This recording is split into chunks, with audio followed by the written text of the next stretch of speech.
Israeli দখলদারিত্বের বিরুদ্ধে বিরতিহীন rocket হামলা চালিয়ে যাচ্ছে হিজবুল্লাহ। শত্রু সেনা, অবৈধ বসতি এবং ইসরায়েলি সামরিক স্থাপনার ওপর অবিরাম হামলা চালিয়ে ব্যাপক ক্ষয়ক্ষতিও করছে তারা। রবিবারও বেশ কিছু রকেট হামলার কথা জানিয়েছে গোষ্ঠীটি। এদিন গভীর রাতে দক্ষিণ লেবাননের সেবা গ্রামের কাছাকাছি ইসরায়েলি সেনা সমাবেশে এক ঝাঁক রকেট ছুড়ে দিনের প্রথম হামলা শুরু করে তারা। এর পরের হামলাটি করা হয় উত্তর আল জলিলের হাগুশ্রিম বসতি এবং হাওলা গ্রামের এলাকায়।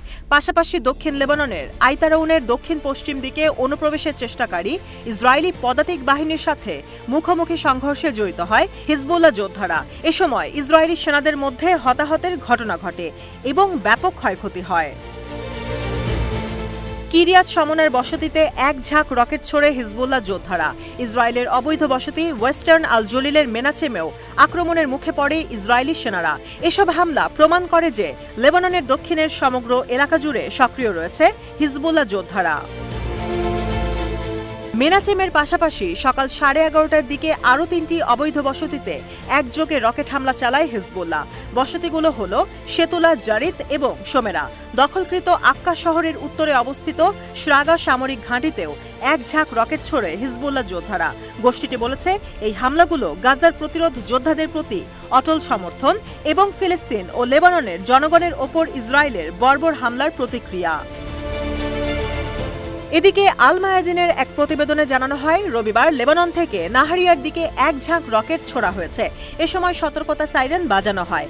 বেন আমি বসতিতে অন্তত 3 জন নিহত হওয়ার খবর নিশ্চিত করেছে ইসরায়েলি মিডিয়া। এর পরপরই কিরিয়াত শামোনা এবং মানার বসতিতেও সাইরেনের শব্দ শোনা গেছে। ইসরায়েলি মিডিয়া অধিকৃত উত্তরের অঞ্চলকে, বিশেষ করে হাইফা এবং এর আশপাশের এলাকা ও আল জলিলকে অত্যন্ত ঝুঁকিপূর্ণ বলে বর্ণনা করেছে। বলা হচ্ছে, এই সপ্তাহেই এসব অঞ্চলে একাধিক হামলার ঘটনা ঘটেছে, ক্ষয়ক্ষতিও হয়েছে অনেক। এর আগে শনিবার ইসরায়েলি সংবাদপত্র ইয়েদিওত আহরনোথ জানিয়েছিল, লেবানন সীমান্তের পাশের এলাকাগুলো থেকে পশ্চিম আল জলিলের ইভেন মেনাচিমের দিকে এক ঝাঁক রকেট ছুড়েছে হিজবুল্লাহ। ধারণা করা হয়েছিল সেখানে ইসরায়েলি দখলদার বাহিনী তাদের অভিযান শেষ করেছে। তবে হিজবুল্লাহর সাম্প্রতিক হামলা সামনে এনেছে ভিন্ন চিত্র। সংবাদপত্রটির প্রতিবেদনে বলা হচ্ছে, উত্তরাঞ্চলীয় বসতি স্থাপনকারীদের মধ্যে চরম হতাশা ভর করেছে। দাবি করা হয়েছে তারা ইসরায়েলি সরকারের আশ্বাসের বিষয়ে সন্দিহান এবং নিরাপত্তাহীনতায় ভুগছে। ইসরায়েলি চ্যানেল 12 বলছে, হিজবুল্লাহ চলমান রকেট হামলা সত্ত্বেও ইসরায়েলি সামরিক নেতারা অবৈধ বসতি স্থাপনকারীদের তাদের বাড়িতে ফিরে যাওয়ার জন্য বলেছে। একে নিরাপদ বলা হলেও বসতি স্থাপনকারীদের মধ্যে তীব্র হতাশা দেখা দিয়েছে।